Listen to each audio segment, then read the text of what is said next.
पूरे भारत देश में तो केवल नर्मदा मैया जी की ही परिक्रमा की जाती है। मतलब पूरे भारत देश में एकमात्र नदी ऐसी है जो जिसकी परिक्रमा की जाती है। गंगा की परिक्रमा नहीं होगी, कावेरी की नहीं होगी, कोई नदी की परिक्रमा नहीं होगी, केवल नर्मदा नदी की ही परिक्रमा की जाती है, क्योंकि पुराणों में केवल नर्मदा नदी की परिक्रमा का ही उल्लेख दिया हुआ है। और 18 पुराणों में से एकमात्र नदी ऐसी है जिस पे पुराण लिखा गया है, नर्मदा पुराण। एक पुराण नर्मदा पुराण भी कहलाता है। तो नर्मदा मैया की परिक्रमा, ये नहीं है कि नर्मदा मैया की परिक्रमा केवल साधु संत लोग ही कर सकते हैं, ऐसा नहीं है। नर्मदा मैया की परिक्रमा हर कोई इंसान कर सकता है, चाहे वो गृहस्थ हो, सन्यासी हो, कोई भी हो, हर कोई व्यक्ति नर्मदा मैया की परिक्रमा कर सकता है। तो नर्मदा मैया की परिक्रमा करने के लिए आपको कुछ नहीं है, सीधे सीधे एक नीचे सफ़ेद लुंगी और ऊपर एक सफ़ेद वस्त्र ऊपर धारण करना है, एक हाथ में दंड रखना है और एक पानी के लिए कोई कमंडल या कोई भी पानी की केटली रखना है, बस। और महिलाएं सफ़ेद साड़ी पहन के मैया जी की परिक्रमा करती है। तो मैया जी की परिक्रमा करने के लिए ऐसा नहीं कि कोई विशेष व्यक्ति, कोई साधु संत हो तो ही वो मैया जी की परिक्रमा करेगा, ऐसा नहीं है। हर कोई व्यक्ति मैया जी की परिक्रमा कर सकता है, पहली बात। दूसरी बात यह है कि मैया जी की परिक्रमा करने में कोई भी धन की आवश्यकता नहीं है। हर जगह आपको बने बना मिलेगा, जहाँ नहीं मिलेगा वहाँ आपको सदाव्रत मिलेगा। सदाव्रत मतलब आपको सीधा आटा दे दिया जाएगा, उसमें आटा है, सब्जी है, सब दे दी जाएगी, आपको खुद को स्वयं को बना के और पाना है। तो कहीं भी आपको कोई दिक्कत नहीं है मैया जी की परिक्रमा में, कहीं कोई लूट मार नहीं है, कहीं कोई डर की चिंता नहीं है, कोई भी समस्या नहीं है। हर कोई व्यक्ति आराम से मैया जी की परिक्रमा कर सकता है। अब मैया जी की परिक्रमा करने का सबसे बड़ा महत्व यह है कि मैया जी का जो जल बह रहा है उसको सभी साधु संत बताते हैं कि ये तरल रूप में शिव जी बह रहे हैं। इसको ये बताते हैं कि तरल रूप में ये शिव जी बह रहे हैं। और मैया जी का हर एक कंकर शंकर कहलाता है। पूरे विश्व में आप देखोगे जहाँ शिवलिंग की स्थापना की जा रही है उसमें नर्मदा मैया के पत्थर की ही शिवलिंग को स्थापित की जाती है, उसी शिवलिंग की प्राण प्रतिष्ठा की जाती है, क्योंकि मैया जी का जो पत्थर है उस पत्थर में बहुत ज़्यादा पॉजिटिव ऊर्जा पाई जाती है।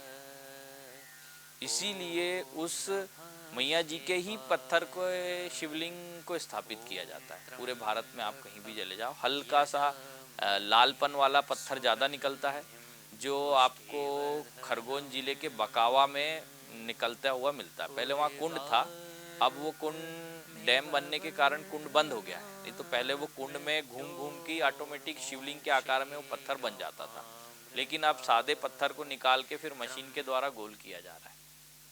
तो मैया जी की परिक्रमा करने में ऐसा नहीं कि कोई एक संत ही कर सकता है, या कोई भी स्त्री हो, पुरुष हो, कोई भी हो मैया जी की परिक्रमा कर सकता है। नियम पालना है तो कुछ नियम साधु संत बताते हैं मैया जी की परिक्रमा करने के, अगर आपको पालन करना है तो कर सकते, नहीं भी करना है तो ऐसा कोई ज़रूरी नहीं है कि कोई नियमों को ही पालन करोगे तो ही आप मैया जी की परिक्रमा कर सकते हो, ऐसा भी नहीं है। तो हर कोई मैया जी की परिक्रमा कर सकता है, बहुत आसानी से कर सकता है। बाकी मैंने मैया जी की परिक्रमा करने की पूरी जानकारी आपको दे दी है। आप मैया जी की परिक्रमा हर को कहीं से भी उठा लीजिए। परिक्रमा उठाने का मतलब अब कई लोगों को ये समझ में नहीं आता है कि मैया जी की परिक्रमा उठाना मतलब ये क्या हो गया। मैया जी की परिक्रमा उठाना मतलब मैया जी की परिक्रमा को शुरू करना। उसको कैसे शुरू किया जाता है, एक छोटी सी आप कोई भी बॉटल रखिए, उस बॉटल में आप जहाँ से परिक्रमा शुरुआत कर रहे हो वो कोई भी तट से कर सकते हो। ऐसा ज़रूरी नहीं है कि अमरकंटक से ही करना है या ओमकारेश्वर से ही करना है, ऐसा कोई ज़रूरी नहीं है। मैया जी की परिक्रमा आप हर कहीं से भी कोई भी स्थान से कर सकते हो। अब मैया जी की परिक्रमा उठाना मतलब जो आपने बॉटल रखी है उसमें मैया जी का जल भरना है, पूजन करना है और उस जल को अपने बैग में रख लिए और उस बैग में रख के उस जल को आपको परिक्रमा करना है। मैया जी की परिक्रमा करना मतलब मैया जी की परिक्रमा करना मतलब मैया जी को अपने सीधे हाथ पर रखना है। सीधे हाथ पर मैया जी रहेगी और आप चलोगे तो आपकी परिक्रमा सीधी हो रही है। मैया जी की परिक्रमा 3500 किलोमीटर है टोटल।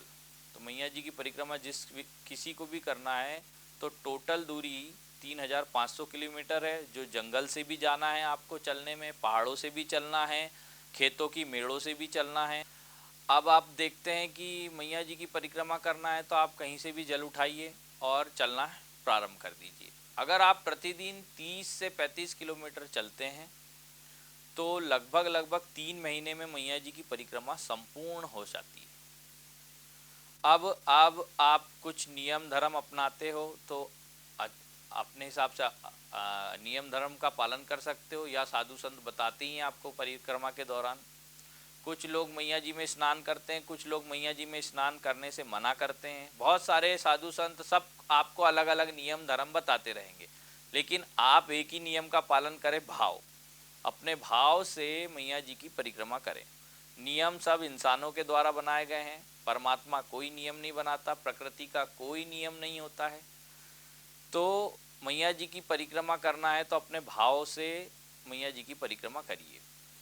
अब आपको मैया जी की परिक्रमा के दौरान क्या चीज़ें रखना है वो मैं आपको बताता हूँ। आप एक बैग रखिए मैया जी की परिक्रमा के दौरान। बैग की पट्टी चौड़ी हो, थोड़ी मोटी हो, ताकि कंधे पे ज़्यादा जोर ना आए।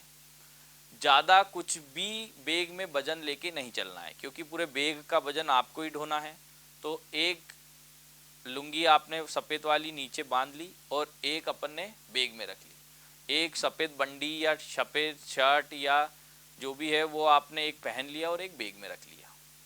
एक बाहर जाने के लिए, डोल डाल जाने के लिए आप एक पानी की बोतल अलग से रख लें। एक अपने पास दंड और एक कमंडल रहेगा। ये सब आप अपने साथ में रख के परिक्रमा में चल सकते। जितना कम से कम वजन हो उतना आप बैग में रखिए, जिससे क्या होगा, आपको थकान महसूस कम होगी। कम वजन लेके चलोगे, क्योंकि जितना वजन है वो आपने को स्वयं को ही वो वजन लेके चलना है, इसलिए कम से कम वजन लेके चलना है। अब मैया जी की परिक्रमा सीधे हाथ में रख के करना है। मैया जी की परिक्रमा में अनंत गांव पड़ेंगे, बहुत सारे गांव पड़ते हैं। तो गांव में, हर एक गांव में आपको भोजन की व्यवस्था मिल जाती है, कोई भोजन की चिंता नहीं है। नर्मदे हर बोलो, किसी से भी पूछो गांव में भोजन की व्यवस्था कहाँ है, हर कोई व्यक्ति आपको बता देगा। दूसरी बात यह है कि मैया जी में बहुत सारी नदियाँ आके मिलती है, संगम होता है, बहुत सारी छोटी छोटी नदियाँ नर्मदा मैया में आके मिलती है।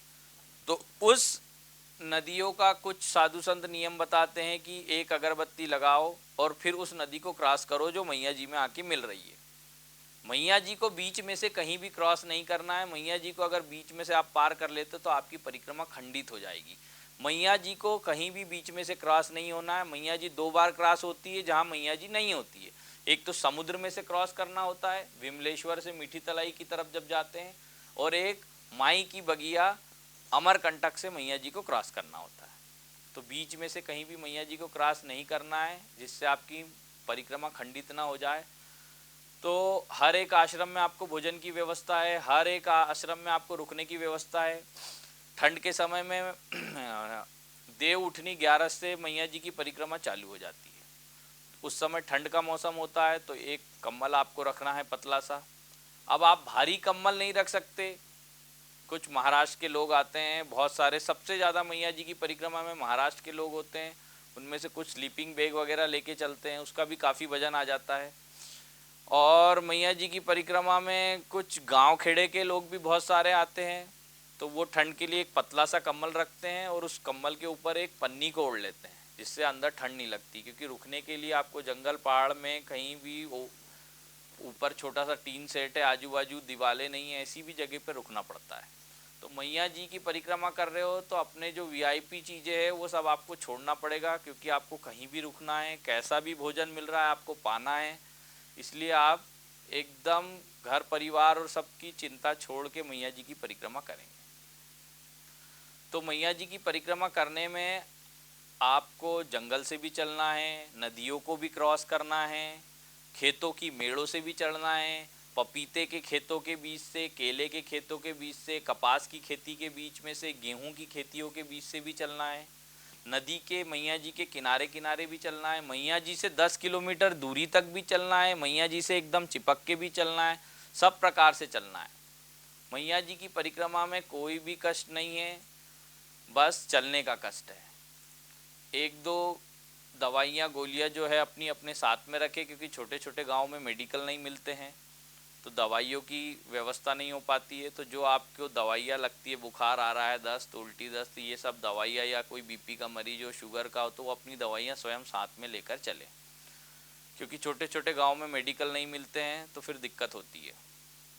तो मैया जी की परिक्रमा में रुकने के लिए आपको एक बिछाने का रख लें, एक ओढ़ने का रख ले, एक जोड़ी वस्त्र पहन के और एक जोड़ी वस्त्र बैग में रख ले, एक डोल डाल जाने के लिए, बाहर जाने के लिए एक पानी की बोतल अलग से रख ले, एक कमंडल रख ले जिसमें जल हो पीने के लिए, और एक दंड रखना है। बस इतने में आप नर्मदा परिक्रमा पूरी कर सकते हैं।